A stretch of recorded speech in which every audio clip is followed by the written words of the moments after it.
Next problem बघा. A body cools according to Newton's law, म्हणजे Newton's law of cooling वापरायचा आहे. From 100 degree centigrade to 60 degree centigrade in 20 minutes. पहिली information. Temperature of the surrounding being 20 degree centigrade. How long will it take to cool down to 30 degree centigrade? इथून 30 degree centigrade पर्यंत त्याला जाण्यासाठी अजून किती वेळ लागेल हे त्यांनी विचारलेलं आहे. करूया सुरुवात त्या ठिकाणी. ॲझ्युम दॅट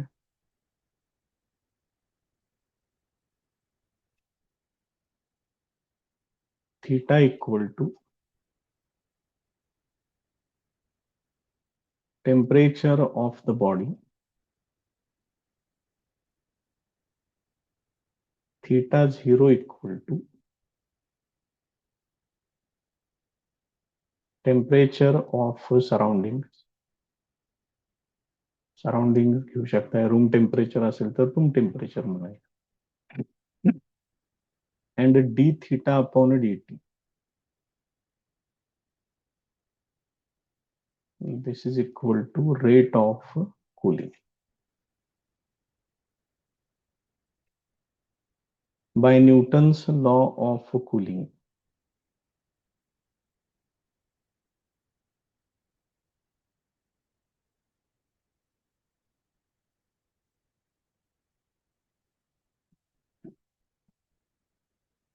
कसं येणार इक्वेशन त्याचं? D theta upon d T is directly proportional to theta minus theta 0. मग इथं प्रोपोर्शनॅलिटी कॉन्स्टंट एक घ्या, के, मायनस साइन टाका तिथं. Negative sign, it indicates that temperature of the body goes on decreasing. हे तुमचं बेसिक इक्वेशन तयार होईल. त्याच्यामध्ये टर्म्स मी सेपरेट करून घेतोय. अजून एक काम करू याच्यात आपण. थीटा 0 आपण घेतलेला आहे, त्यांनी दिलेला आहे बघा. त्या व्हॅल्यूज त्याच्यामध्ये आता वापरून घेऊया. थीटा 0 20 डिग्री सेंटीग्रेड, ते तेवढं वापरतोय.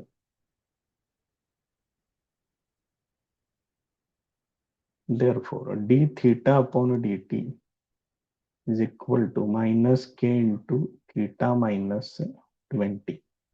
त्या टर्म सेपरेट करून घेतो इथं.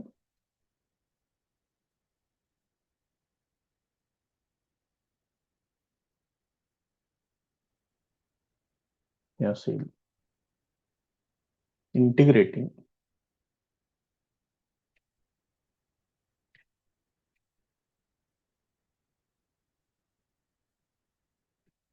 त्याचं इंटिग्रेशन घेऊया.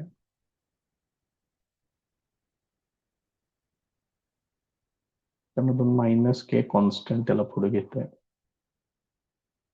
असेल. Therefore, ही टर्म येणार log of theta minus 20 plus C हे असेल. हे तुमचं फर्स्ट इक्वेशन तयार होईल. आता सुरुवातीला टेम्परेचर किती सांगितलंय बघा. सुरुवातीला टेम्परेचर सांगितलंय 100 डिग्री सेंटीग्रेड, ते वापरून घेऊया.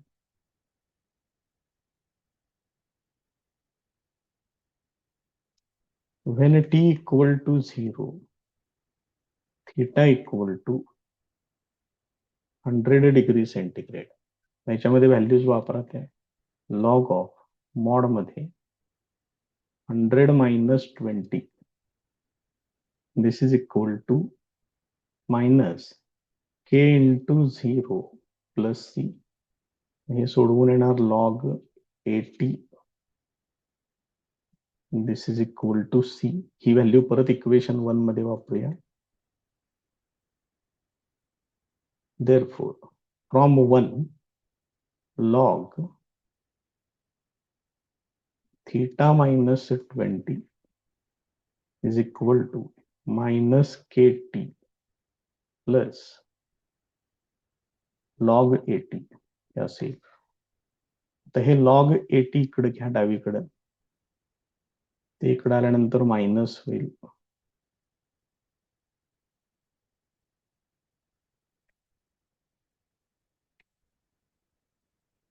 असेल. So this is equal to log of mod मध्ये theta minus 20 upon 80 log M minus log एनचा रूल वापरून घेतलाय is equal to minus K T. हे झालं तुमचं इक्वेशन नंबर 2. आता पुढची इन्फॉर्मेशन बघा. 100 डिग्री सेंटीग्रेडचं 60 डिग्री सेंटीग्रेड होते म्हणून सांगितलं. 100 degree centigrade to 60 degree centigrade in 20 minutes असं दिलेलं आहे. मग आता पुढची व्हॅल्यू आपल्याला घ्यावी लागेल 60 डिग्री सेंटीग्रेड आणि 20 मिनिट्स हे त्याच्यामध्ये वापरावं लागेल.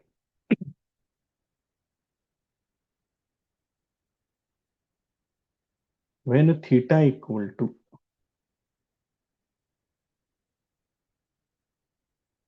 60 degree centigrade t equal to 20 minutes. हे ह्या इक्वेशन मध्ये वापरून घ्या.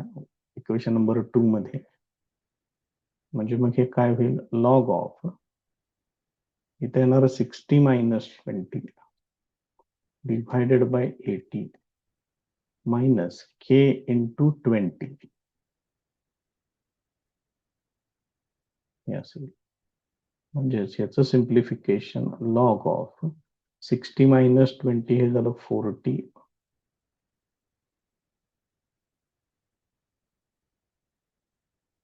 हे असेल. म्हणजेच हे लॉग 1/2 होणार is equal to minus K into 20. Therefore K equal to हे मायनस 20 पलीकडे पाठवा मायनस 1/20 इंटू लॉग 1/2 हे असं येणार. आता ही व्हॅल्यू इक्वेशन 2 मध्ये वापरायची. देअरफॉर फ्रॉम 2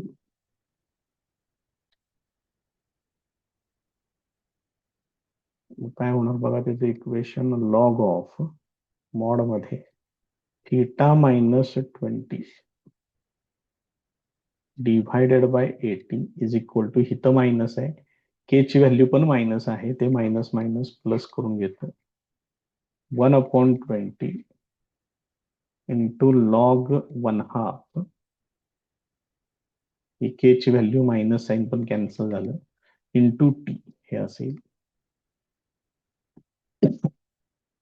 आता फक्त हे टी इथं पुढे घेत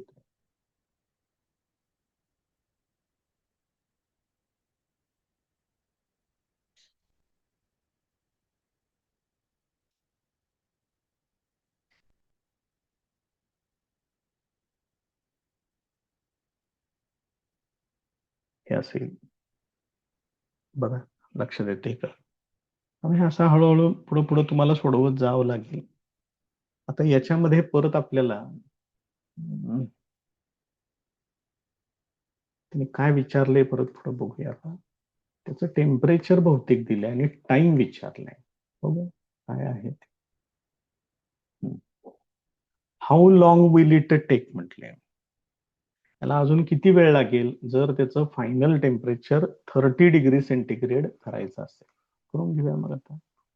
Wien theta equal to 30 degree centigrade T equal to question mark असं येणार. When theta equal to 30 degree centigrade T विचारलाय हे वापरा त्याच्यात. Therefore log of 30 minus 20 divided by 80 is equal to t upon 20 into log 1/2 हे असेल. आता इकडचं सिम्प्लिफिकेशन आणि ते असं आपल्याला आता एकत्र करून घ्यावं लागेल. ठीक आहे. ह्याचं किती होते बघा 30 वजा 20 म्हणजे 10 म्हणजेच हे येणार लॉग ऑफ 1/8.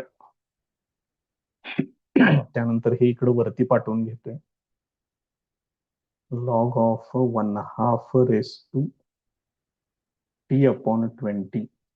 तर दोन्ही बाजूंचं लॉग काढून टाका.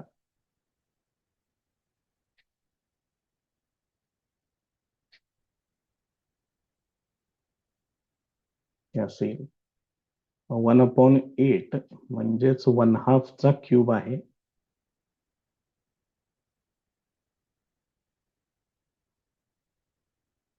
हे असे आता दोघांचे बेस सेम आहेत शिवाय इक्वल आहे, त्यामुळे तुम्ही डायरेक्ट असं लिहू शकताय 3 equal to T upon 20. therefore T equal to 20 into 3, 60 minutes म्हणजेच 1 hour. हे त्याचं आन्सर आहे. therefore it will take 1 hour to cool down to 30 degree centigrade. असं शेवटी तुम्ही लिहिलं तरी पण चालेल.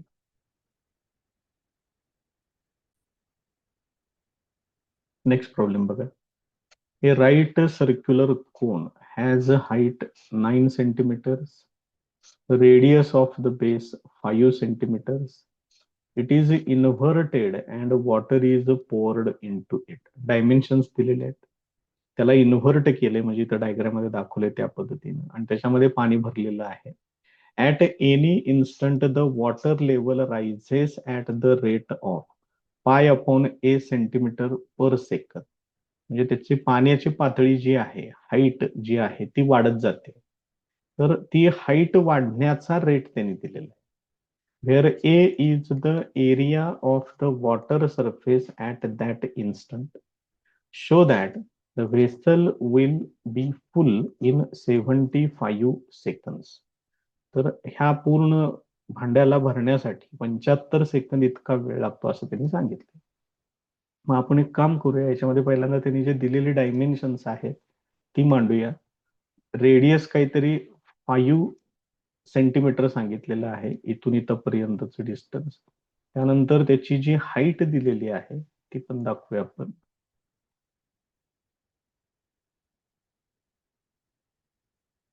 ही त्याची हाईट आहे, ती हाईट काहीतरी 9 सेंटीमीटर सांगितलेली आहे. याच्यामध्ये पाणी भरायचं आहे, त्यामुळे पाण्याची पातळी जी काय आहे ती हळूहळू वाढत जाईल आणि असा सरफेस त्या ठिकाणी, हे जर आपण पाणी कन्सिडर केलं इथं तर हे साधारणपणे या पद्धतीने दिसेल. एका पर्टिक्युलर इन्स्टंटला मी रेडियस कन्सिडर करतोय आर, त्यावेळेची हाईट जी आहे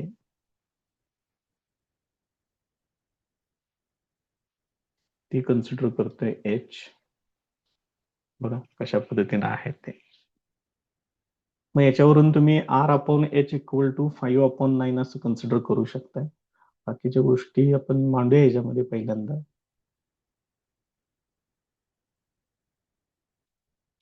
assume that r equal to radius and h equal to height of water level at any instant t असं कन्सिडर केलंय. therefore r upon h equal to, मग हे r डिवायडेड बाय h केलं की हे किती होणार, 5/9 येणार. मग याच्यावरून r इक्वल टू, हे h इकडे पाठवून घ्या, 5h/9. त्याच्यानंतर त्यांनी असं सांगितलंय की वॉटर लेवल राईज होण्याचा रेट π/a दिलेला आहे. वॉटर लेवल राईज होते म्हणजेच ती हाईट राईज होते. Given that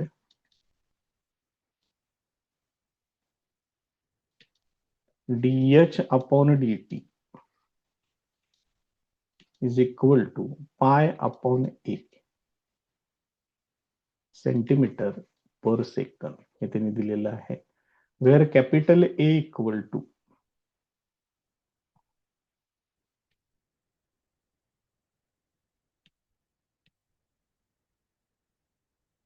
area of water surface, त्या वॉटर सरफेसचा तो एरिया असेल. आता वॉटर सरफेसचा एरिया, रेडियस जर स्मॉल आर असेल तर त्याचा एरिया किती येणार, πr² येणार. सर्कलच्या एरियाचा फॉर्म्युला आहे, तो काय विशेष नाही आहे जास्त त्याच्यात. हे आर इक्वल टू ही जी व्हॅल्यू आहे ती याच्यात वापरा. पाय इंटू आर साठी आहे 5h/9 ब्रॅकेटचा स्क्वेअर. याचं सिम्प्लिफिकेशन किती होईल बघा, 25 पाय आहे असंच, h चा स्क्वेअर आणि इथे येणार 81 हे असेल. बघा लक्षात येते का? आता ही व्हॅल्यू या इक्वेशन मध्ये वापरतोय मी, इक्वेशन 1 मध्ये.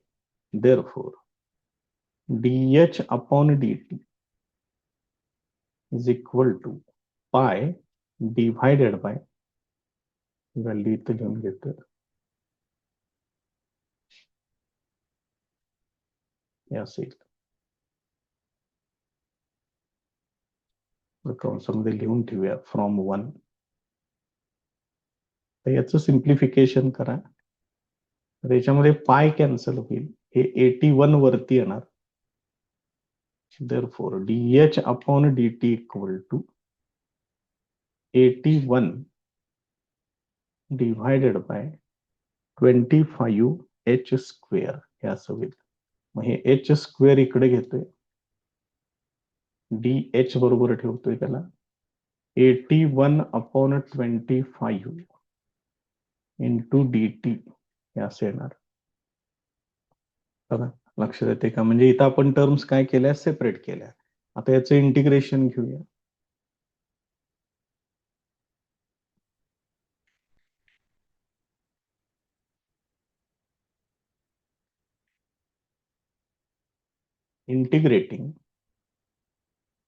Integration of h square into dh, हे 81 अपॉन 25 कॉन्स्टंट आहे, त्याला डायरेक्ट बाहेर घेतोय.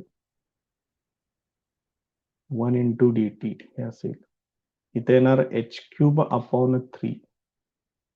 दिस is equal to 81 upon 25t plus हे असेल. त्याला आपण इक्वेशन नंबर 2 कन्सिडर करूया.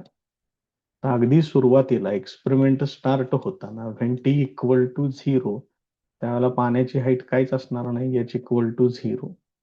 ह्याच्यामध्ये वापरा म्हणजे इकडं 0 येईल.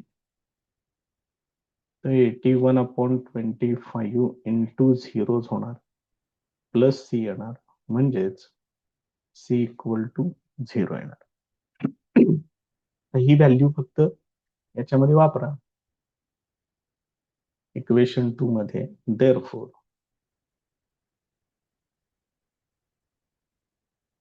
फ्रॉम 2, ही व्हॅल्यू या इक्वेशन 2 मध्ये इथं वापरली की इक्वेशन असं येणार, h cube upon 3 this is equal to 81 upon 25 times t.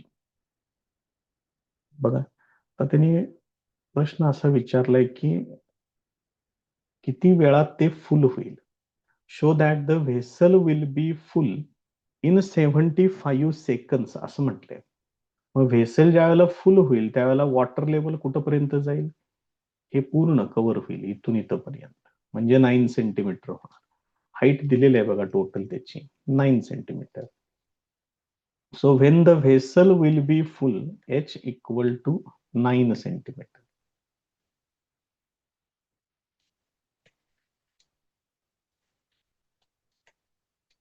When vessel is full, h equal to 9 centimetre. हे याच्यामध्ये वापरून घ्या. मग इथं 9 चा क्यूब येणार, divided by 3, 81 upon 25 into T हे असं येणार. आता हे टी इक्वल टू तयार करून घेऊया त्याला आपण. देअरफॉर टी इक्वल टू, इथं 9 क्यूब आहे, त्याला मी असं मांडून घेतोय, इंटू 25 इकडे येणार, आणि डिव्हायडेड बाय मध्ये 3 इंटू 81 हे असं येणार. आता ह्याचं सिम्प्लिफिकेशन फक्त करायचं आहे. मग इथं 9 चा स्क्वेअर 81च येतो, हे याच्यामध्ये जाईल, आणि 3 वेळेला डिवाइड करा, 3 इंटू 25 शिल्लक राहते, दॅट इज इक्वल टू 75, आणि युनिट त्यांनी सांगितलेलं आहे सेकंद. त्यामुळे ते व्हेसल फुल होण्यासाठी 75 सेकंड्स लागतात. या पद्धतीनं ते व्हेरीफाय होईल. नेक्स्ट प्रॉब्लेम बघा. ए पर्सन्स ॲसेट्स म्हणजे त्याच्याकडे जे काही त्याची स्थावर मालमत्ता वगैरे जी काय असेल ते. A person's assets start reducing in such a way that the rate of reduction of assets is proportional to the square root of the assets existing at that moment.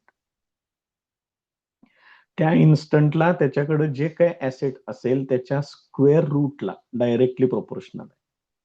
काय डायरेक्टली प्रोपोर्शनल आहे? Rate of reduction of assets. If the assets at the beginning are rupees 10 lakhs and they dwindle down म्हणजे reduce होतात to rupees 10,000 after 2 years. 10 लाखाचे 2 वर्षात 10,000 झाले. Show that the person will be bankrupt in 2 and 2/9 years. Bankrupt म्हणजे त्याचं पूर्ण हे जे काही 10 लाख आहे ते झिरो होणार. त्याला बँकरप्ट म्हणायचं म्हणजे दिवाळखोरीत निघणे, शुद्ध मराठीतला त्याचा अर्थ. Bankrupt in 2 and 2/9 years from the start. बघूया कशा पद्धतीनं आहे, काय काय करावं लागते ते. ऍझ्युम दॅट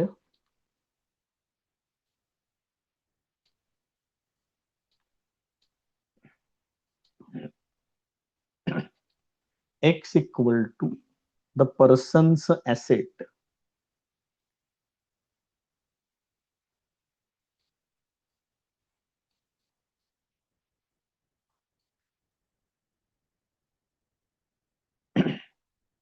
at time t. ह्याचा रेट ऑफ रिडक्शन लिहिला पाहिजे dx upon dt. dx upon dt equal to rate of reduction of assets.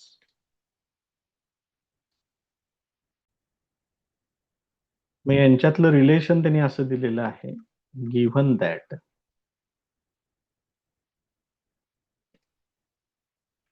dx upon dt is directly proportional to square root of x सांगितले. Therefore, dx upon dt is equal to minus k into root x हे असेल. आता इथं terms separate करून घेतोय. Route x इकडे घेऊया. Therefore, dx upon root x is equal to minus k into dt. याचं इंटिग्रेशन घ्या.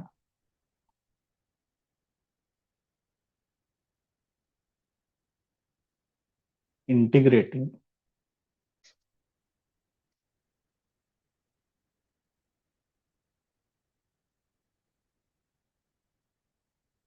हे असेल.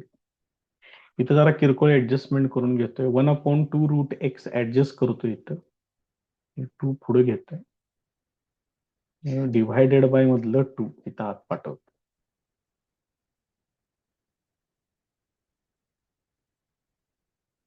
असेल. मग 1/2 रूट एक्स ही रूट एक्स ची डेरिव्हेटिव्ह आहे, त्यामुळे याचं इंटिग्रेशन डायरेक्ट रूट एक्स येणार. हे असेल प्लस सी. हे तुमचं इक्वेशन नंबर 1. आता ऍट टी इक्वल टू 0 म्हणजे सुरुवातीला त्याच्याकडे ऍसेट किती सांगितलेले आहे त्यांनी? 10 lakhs सांगितले.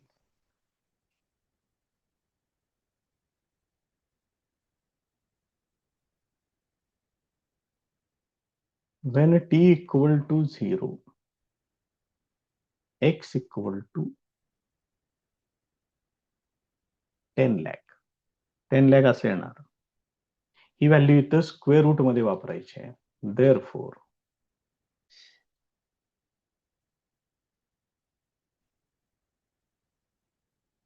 this is equal to minus k into 0 plus c. हे एकूण किती झिरोज आहेत बघा? 6 झिरोज आहेत.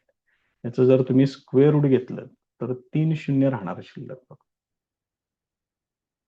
हे असं येईल. म्हणजेच सी ची व्हॅल्यू येणार 2000. ही व्हॅल्यू या इक्वेशन 1 मध्ये वापरायचं. Therefore from 1 to root x is equal to minus K t plus 2000. हे पुढचं इक्वेशन तयार होणार. आता त्याच्या पुढे त्यांनी इन्फॉर्मेशन काय दिलेलं आहे बघा. या 10 लाखाचे 10,000 झालेले आहेत 2 वर्षात. म्हणजे टी इक्वल टू 2 इयर्स घ्यायचं आणि एक्स इक्वल टू 10,000 घ्यायचं.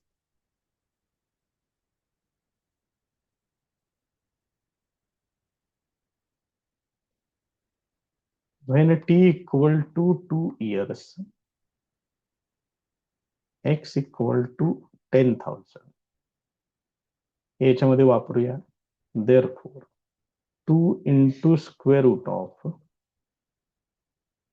10,000, this is equal to minus k into 2 plus 2000 हे असेल. मग हे किती होणार? ह्याचं 100 होणार. आता इथं 100.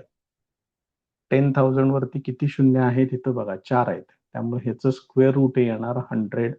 म्हणजेच 2 into 100 होणार हे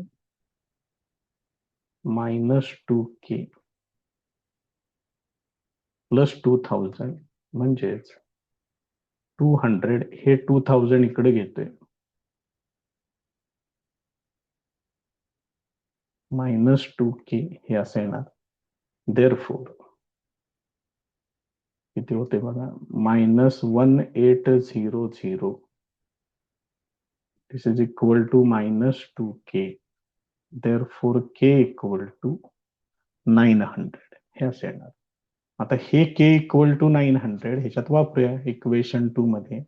therefore from 2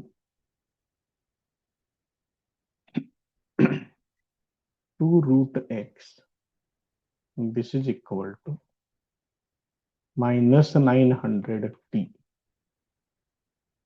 प्लस 2000. हे पुढचं इक्वेशन तयार होईल. बघा लक्षात येते का? आता बँक रप्ट असं त्यांनी म्हटलेलं आहे. show that the person will be bankrupt in 2/9 years असं सांगितलंय. मग बँकरप्ट म्हणजे हे ऍसेट पूर्णपणे झिरो झालं पाहिजे.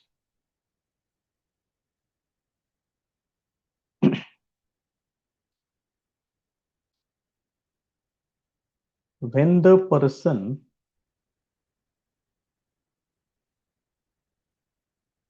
becomes bankrupt, x equal to 0. याच्यामध्ये x equal to 0 वापरा. therefore 2 into 0 is equal to minus 900t plus 2000. जसे किती होणार बघा? हे इकडे हे तर झिरोच होणार. त्यात इकडे झिरोच होणार. त्याचा काही प्रश्नच नाही. हे इकडे घेतोय 900t is equal to 2000. therefore t equal to 2000 divided by 900. म्हणजे हे किती होणार? 20 डिवायडेड बाय 9 होणार हे. तर हे सोडवा फक्त. therefore t equal to 9 दुने 18 आणि ह्याच्यातले 2 शिल्लक राहतील. 2/9 इयर्स हे असेल. हेच त्यांनी विचारलेलं आहे.